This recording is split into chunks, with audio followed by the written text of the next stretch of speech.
Il est 13h. Bonjour à tous. Merci de votre attention. Les titres à la une de l'actualité ce jeudi. Un conseil des ministres s'est tenu hier mercredi au palais présidentiel. Conseil des ministres présidé par le chef de l'État Alassane Ouattara. Il marque la fin des vacances pour les membres du gouvernement. Plusieurs dossiers ont été abordés au cours de celui-ci, notamment la construction et l'exploitation de la ligne du métro d'Abidjan. Le pouvoir bascule dans le giron militaire en Guinée. Sommet extraordinaire de la CEDEAO tenu par visioconférence sur la situation en Guinée et au Mali. La CEDEAO condamne fermement le coup de force militaire survenu dans le pays et suspend le pays de ses instances. Le point avec Viviane Haïma dans cette édition.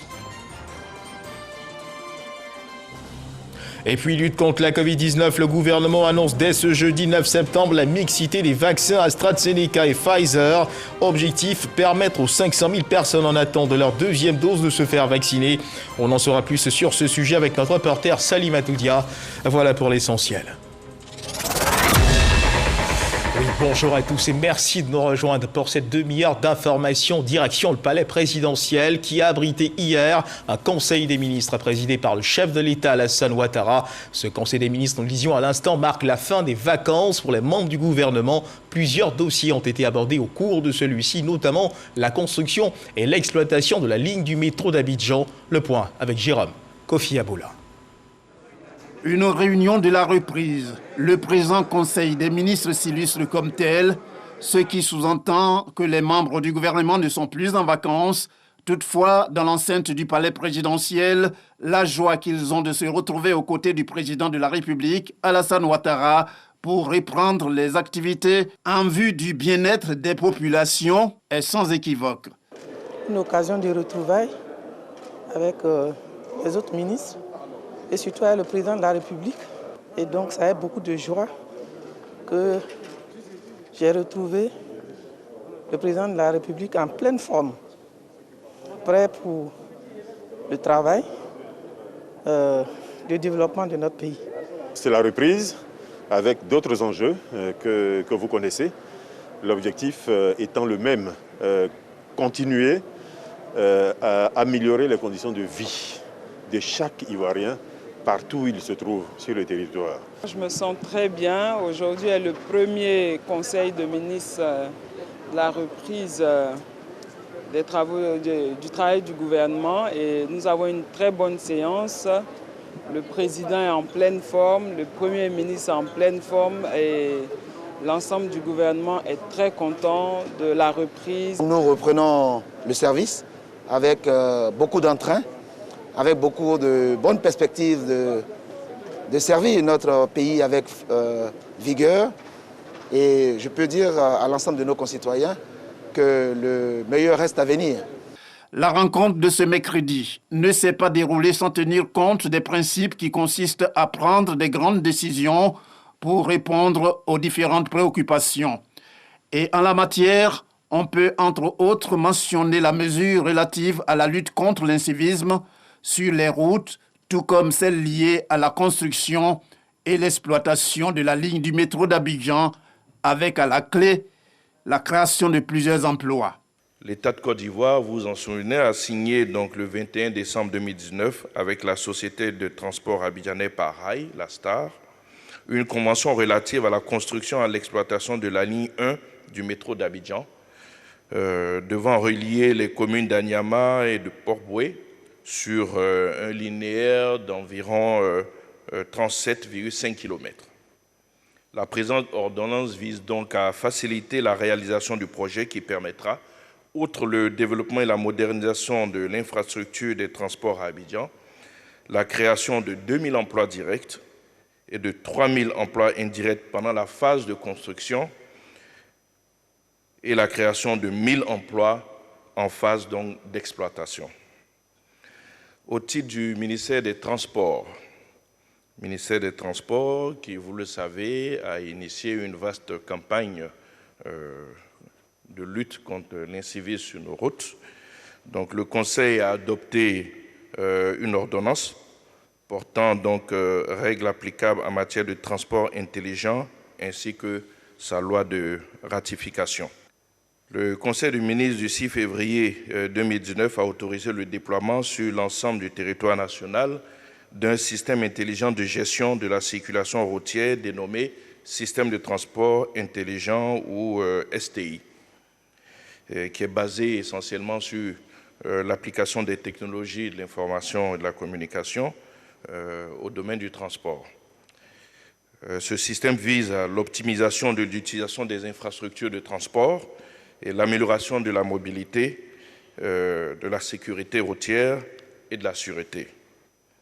Cette ordonnance organise donc la mise en œuvre du système de transport intelligent et définit de façon plus précise les règles applicables à la gestion électronique des infractions et à la réglementation à travers la vidéo-verbalisation, à la gestion automatisée du trafic et à l'information en temps réel des usagers. Comme on s'y attendait, le Conseil des ministres en sa session du 8 septembre 2021 n'a pas dérogé à la règle en prenant congé. Conformément aux dispositions prises, le prochain rendez-vous aura lieu dans 2 semaines, c'est-à-dire le 22 septembre 2021, pour plus de précision. Et deuxième titre de l'actualité, coup de force en Guinée. Alpha Condé relevait de ses fonctions de chef de l'État par l'armée.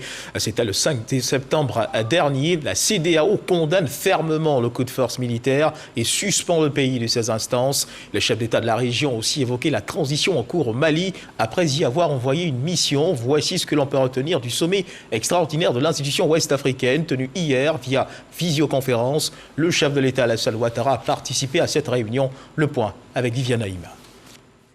La conférence des chefs d'État et de gouvernement de la CEDEAO a tenu ce mardi 8 septembre une session extraordinaire par visioconférence sur la situation de coup de force intervenue le dimanche 5 septembre dernier en Guinée, ainsi que sur la situation au Mali, tant est que ces 2 cas d'espèce constituent, de l'avis de la conférence des chefs d'État, de mauvais exemples pour la stabilité politique dans la sous-région ouest-africaine. Le président de la République, Alassane Ouattara, participait à cette réunion de crise. La CEDEAO condamne fermement le coup d'État militaire en Guinée et exige la libération immédiate et sans condition du professeur Alpha Condé et tous les détenus à l'issue du coup de force. Les premières sanctions conservatoires ont été prises par la conférence des chefs d'État, à savoir la suspension de la Guinée de tous les organes communautaires de la CEDEAO. La conférence des chefs d'État a aussi décidé l'envoi d'une mission de haut niveau de la CEDEAO en Guinée pour évaluer la situation. La conférence a en outre décidé l'établissement de contacts avec la junte au pouvoir à effet de discuter. La conférence a par ailleurs examiné les sanctions additionnelles qui pourraient être appliquées à la Guinée. Et dans l'actualité également, ce sentiment de reconnaissance et de fierté exprimé par l'État de Côte d'Ivoire à ses éléphants basketteurs médaillés d'argent de l'Afrobasket 2021 tenu au Rwanda. Ils ont reçu hier, mercredi, à la primature, les félicitations du Premier ministre Patrick Achi au nom du chef de l'État Alassane Ouattara. Ils seront faits chevaliers dans l'ordre du mérite sportif. Le reportage est signé Kolo Koulibaly.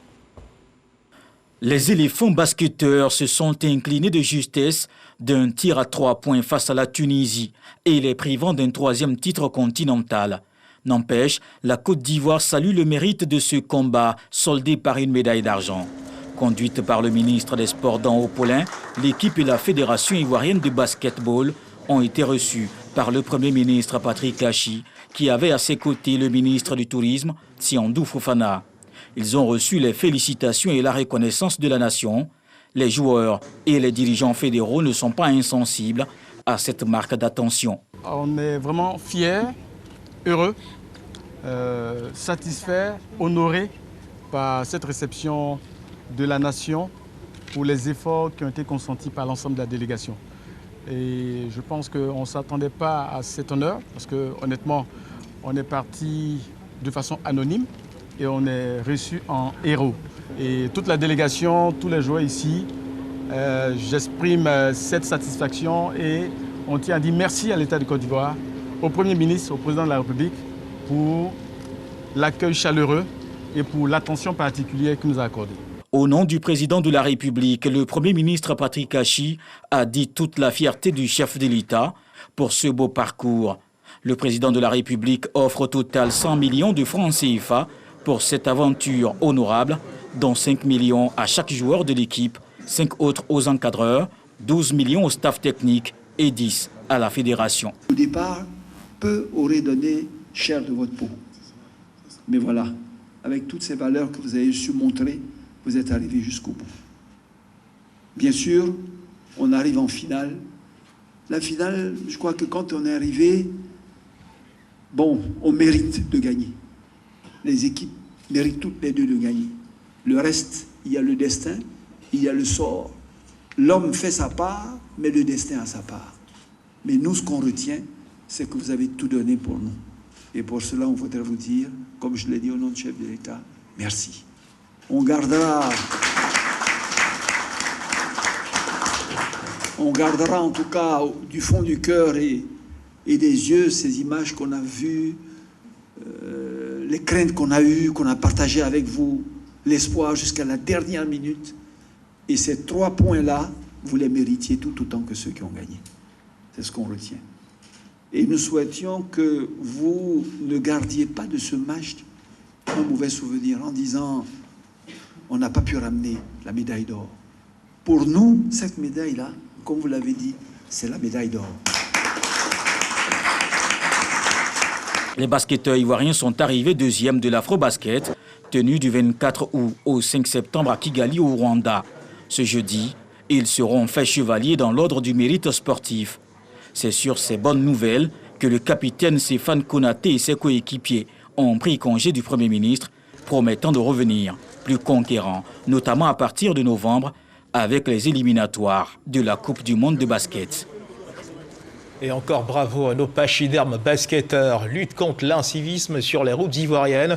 Depuis l'entrée en vigueur de la phase répressive, eh bien, c'est la course à la conformité du côté des contrevenants aux différentes règles.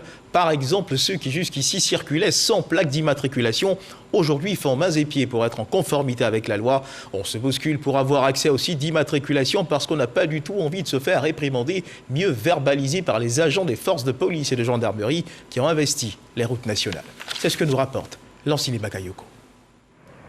Pas de quartier pour l'incivisme volant et les véhicules en défaut des documents exigés par le ministère des Transports.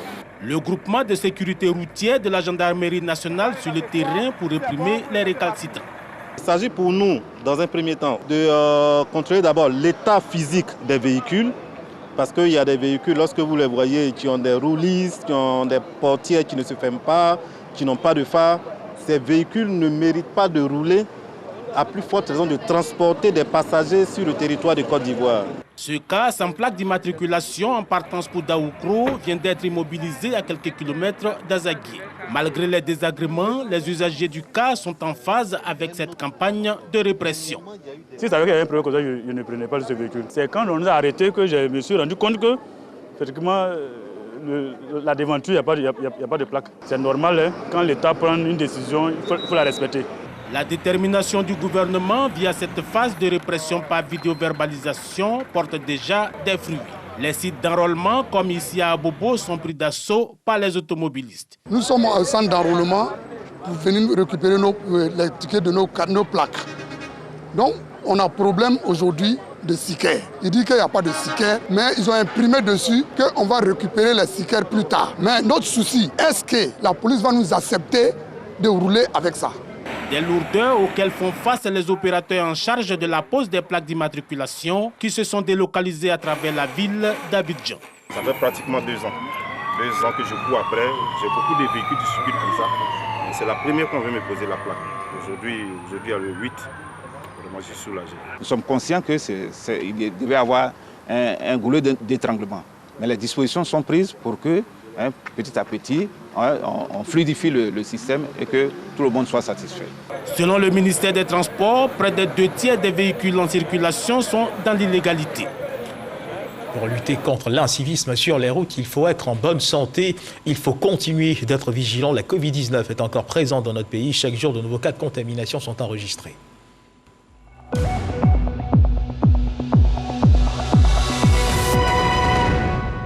Le ministère de la Santé et de l'Hygiène publique de la couverture maladie universelle a enregistré hier, mercredi 8 septembre 2021, 134 nouveaux cas de Covid-19 sur 4 921 échantillons prélevés, soit 2,7% de cas positifs, 168 guéris et 5 décès. À la date du 8 septembre 2021, la Côte d'Ivoire compte donc 57 293 cas confirmés, dont 55 165 personnes guéries, 488 décès et 1640 cas actifs. Le nombre total d'échantillons est de 935 841. Le 7 septembre, 17 654 doses de vaccins ont été administrées, soit un total d'1 477 179 doses du 1er mars au 7 septembre.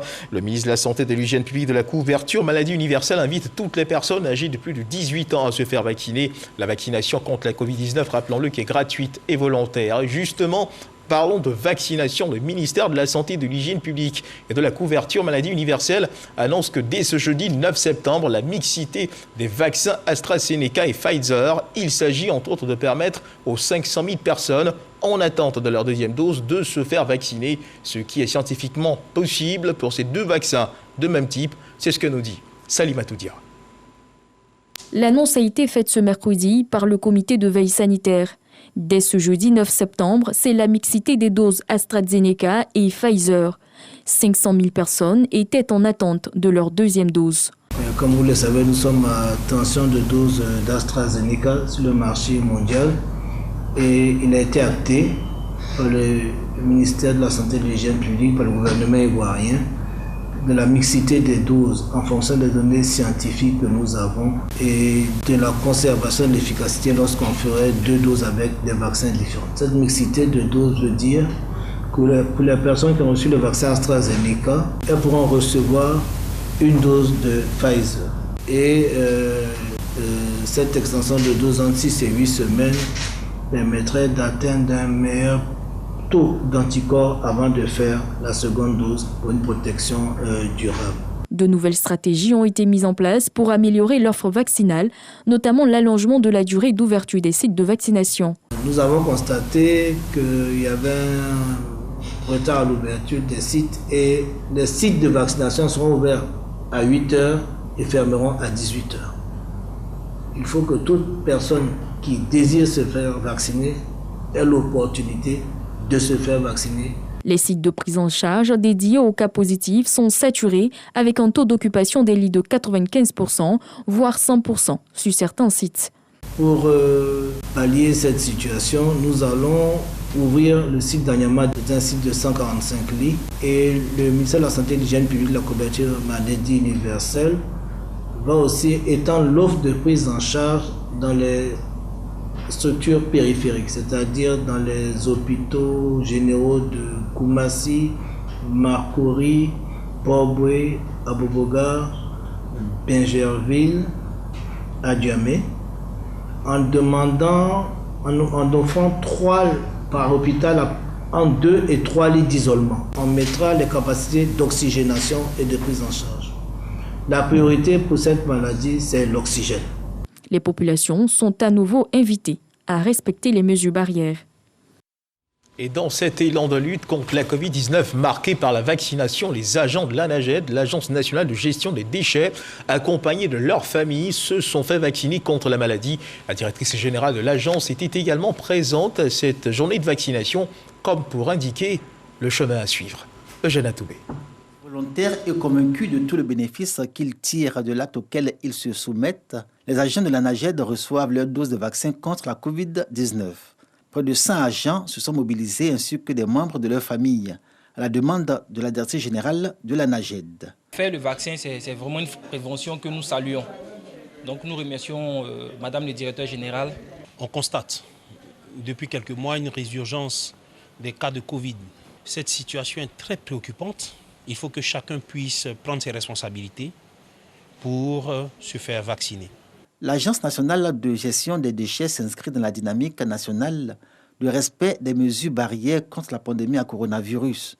Dans les locaux de la structure, le dispositif anti-Covid est visible et tous les agents s'y soumettent. La mobilisation générale pour cette séance de vaccination sur site marque la continuité dans l'action et répond à un objectif protéger ses collaborateurs et leur environnement immédiat contre cette maladie mortelle.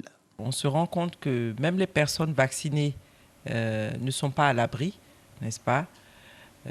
A fortiori, celles qui ne le sont pas. Donc, le message est vraiment très clair. Il faut absolument se faire vacciner. Depuis la survenue de la pandémie à coronavirus, le service médical de l'ANAGED organise avec l'ensemble du personnel des séances de sensibilisation périodiques contre la COVID-19. Objectif affiché, 0 cas, un défi que tous les agents sont invités à relever. On change de registre. La Côte d'Ivoire consolide ses offres à travers les secteurs prioritaires dans le commerce, des services, dans le cadre de la zone de libre-échange continentale africaine, la ZLECAf. C'était au cours d'un atelier initié par le Comité national de la zone de libre-échange continentale africaine en collaboration avec la GIZ, la coopération allemande. Dingui. Transport, communication, tourisme, finance, les spécificités du commerce et des services exigent l'élaboration d'un protocole avant leur ouverture à la zone de libre-échange continentale africaine, ZLECAf. Le commerce des services, lui, au contraire, il relève un peu du domaine de l'abstrait, pour lequel nous avons besoin effectivement de formation. C'est en cela que la Côte d'Ivoire, pour préparer sa liste d'engagement spécifique, a décidé de faire appel à un consultant pour l'accompagner dans la préparation de cette liste-là. Il faut instaurer la réciprocité en tenant compte des engagements pris par l'État de Côte d'Ivoire auprès de l'OMC, l'Organisation mondiale du tourisme. Cet atelier vise à consolider les offres de la Côte d'Ivoire dans les 5 secteurs prioritaires dans le commerce et des services en vue de tirer le maximum de profit du futur marché unique libéralisé pour le commerce et des services. La Côte d'Ivoire, elle s'apprête, elle a un positionnement de leadership dans la mise en œuvre de la ZLECAf parce qu'elle a son comité national qui existe, qui est pleinement opérationnel. Nous sommes en train de vraiment mettre tout ce qu'il faut, nous sommes en train de prendre toutes les dispositions pour permettre au secteur privé de tirer pleinement parti de cet accord de la zone de libre-échange continentale africaine. Selon les experts, la Côte d'Ivoire est un bon exemple dans la mise en œuvre de la ZLECAf. Reste que l'initiative soulève encore des inquiétudes chez de nombreux opérateurs économiques ivoiriens. Des commerçants sensibilisés sur les produits de contrefaçon qui circulent sur les marchés. L'action de sensibilisation se déroule à San Pedro. Elle est initiée par le Comité national de lutte contre la contrefaçon. Une action terrain initiée par ce comité afin de permettre de renseigner sur l'ampleur du phénomène qu'est la contrefaçon. Dingui. Après les districts d'Abidjan et de Yamoussoukro, la tournée Stop Contrefaçon marque une escale dans le Bas-Sassandra. Le Comité national de lutte contre la contrefaçon est en mission de sensibilisation pour attirer l'attention des populations sur une pratique aux conséquences néfastes sur l'économie et sur la santé. Je pense que nous avons touché une bonne partie de la population pour nous aider à lutter contre ce fléau. La contrefaçon, c'est la mort. Donc il faudrait que chacun des acteurs, n'est-ce pas, participe, n'est-ce pas, à la consolidation de cet acquis-là, pour que désormais, n'est-ce pas, on puisse utiliser que des produits qui répondent aux normes. Les industriels et commerçants sont sensibilisés sur les dangers de la mise en circulation des produits contrefaits. Vous saviez que les commerçants ignorent beaucoup. En ce qui concerne la contrefaçon, nous n'arrivons pas à identifier entre le vrai et le faux. Donc ces genres de séances de sensibilisation doivent être répétées à plusieurs moments afin que les commerçants de Côte d'Ivoire puissent en tout cas connaître entre ce qui est bon et ce qui n'est pas bon. Les acteurs réunis s'engagent à jouer leur partition dans cette vaste campagne initiée par le Comité national de lutte contre la contrefaçon. À partir de l'étape de San Pedro, le Comité de lutte contre la contrefaçon, dans cette démarche de proximité, souhaite que la population prenne toute sa place dans ce combat. Et puis, mesdames et messieurs, si vous ne le saviez pas, en 2022 se tiendra en Côte d'Ivoire le sommet africain de la paix. En prélude à cet événement, la Fédération de la paix universelle mobilise les ambassadeurs de paix.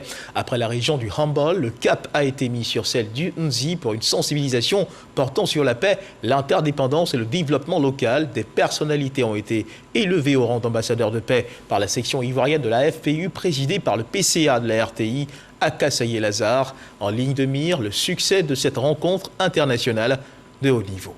Léon Brou. Et un opérateur économique, soit deux personnalités du Nzi, fait ambassadeur de paix. La Fédération pour la paix universelle trouve que la vie de ses récipiendaires conjugue les 5 principes fondamentaux de paix, à savoir entre autres que ces personnalités s'illustrent bien au quotidien dans le règlement ou la prévention des conflits. Quand nous embauchons les gens, quand nous prenons des gens dans nos activités, quand nous prenons des gens pour aller travailler, c'est une manière aussi pour nous de pouvoir participer à la paix. Parce que c'est le chômage qui amène les gens à pouvoir recruter les gens pour venir faire la guerre. Je ne pensais pas recevoir une telle distinction, d'où véritablement ma grande joie. Ça nous donne encore beaucoup plus de tonus pour faire ce que nous avons déjà l'habitude de faire, de le faire encore avec beaucoup plus d'engagement. Cette distinction, comme le montre cette signature de la Charte de la paix par les participants au terme du sommet du Nzi. Les travaux révèlent d'importants atouts humains, socioculturels et économiques qui, mis en valeur, favorisent le développement de la région et l'épanouissement des populations, mais à la condition d'une paix durable, indiquent unanimement acteurs de médiation, chefs coutumiers, jeunes et femmes, à la barre pour partager leurs attentes, expériences et contributions sur le thème de la paix, l'interdépendance et le développement local. La paix, c'est un préalable à tout.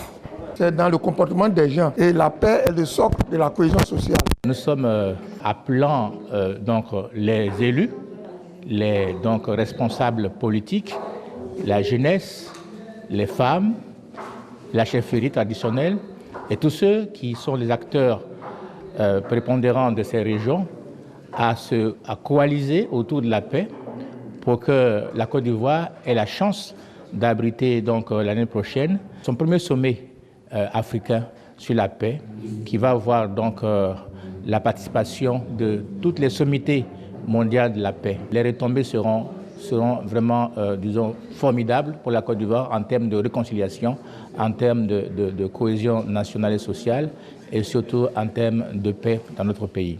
Tous ont représenté le ministre Paulin-Claude Danho et le secrétaire d'État Lataï Nguessan Kofi, ainsi que la ministre gouverneur du district autonome des Lacs, Raymond Ogoudou Kofi, respectivement coparrain et patron du sommet régional du Nzi sur la paix.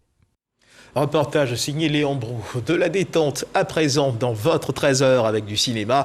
La 21e édition du festival Clap Ivoire International se tient en ce moment au Palais de la Culture d'Abidjan. 16 jeunes réalisateurs issus de 8 pays de l'espace UEMOA sont en compétition. Les lauréats de cette édition seront connus ce jeudi 9 septembre 2021. Yannick Effoumi, Issa Chonoye. Top départ de la 21e édition des Clap Ivoire International, concours de court-métrage destiné aux jeunes réalisateurs issus des 8 pays de l'espace UEMOA. Vous êtes venus de tous les pays attendus. Et sans préjuger de la décision du jury, je reste convaincu que vous avez puisé au fond de vous-même pour nous sortir des films qui seront dignes des attentes que tous ici placent en vous. Vous êtes de ce fait, et d'office, tous des vainqueurs. 16 candidats sont en compétition au Palais de la Culture de Trashville. Je crois en leurs compétences, donc j'espère que les talents plus la technique mélangée devraient nous faire rêver. Donc j'attends beaucoup de ces jeunes. La ministre de la Culture et de l'Industrie des Arts et du Spectacle, par la voix de son directeur de cabinet, affirme son soutien. Le message de la ministre de la Culture et de l'Industrie des Arts et du Spectacle était d'encourager tous les candidats, également féliciter et soutenir le comité d'organisation qui a dû faire un travail remarquable pour pouvoir faire tenir la 21e édition de Clap Ivoire. En marge du concours, des tables rondes et des ateliers se tiennent sur le thème de cette édition, l'industrie cinématographique dans l'espace UEMOA. Les lauréats de cette phase internationale du festival seront connus ce jeudi. Voilà, et puis vous le savez certainement, au FEMUA, le Festival des musiques urbaines d'Anoumabo a ouvert ses portes du côté de l'INJS à Marcory. Dans le cadre de ce festival qui en est à sa 13e édition, un panel de haut niveau s'est tenu au Sofitel Hôtel Ivoire. Panel animé par des experts, ceux-ci souhaitent qu'il y ait une forte coopération entre le Nord et le Sud pour un véritable rayonnement culturel dans les deux sens. Dans l'actualité internationale, élections locales et législatives au Maroc, le parti Justice et Développement, majoritaire depuis 10 ans au Parlement et à la tête du gouvernement sortant, n'a pas réussi à se hisser dans le trio de tête. Après donc les législatives d'hier, selon les résultats provisoires annoncés dans la nuit, le parti Justice et Développement n'obtient que 12 des 365 sièges du Parlement marocain. Lui qui était pourtant sorti vainqueur des précédentes législatives de 2011 ou 2016, selon les chiffres annoncés par le ministère de l'Intérieur, c'est le RNI, le parti de la Colombe, parti du ministre de l'Agriculture, Aziz Akanmouche, l'une des plus grandes fortunes du royaume, qui a obtenu 97 sièges à la Chambre des représentants. Et c'est sur cette actualité que se referment les pages de cette édition. Merci de nous avoir suivis. Agréable début d'après-midi. Dieu garde la Côte d'Ivoire.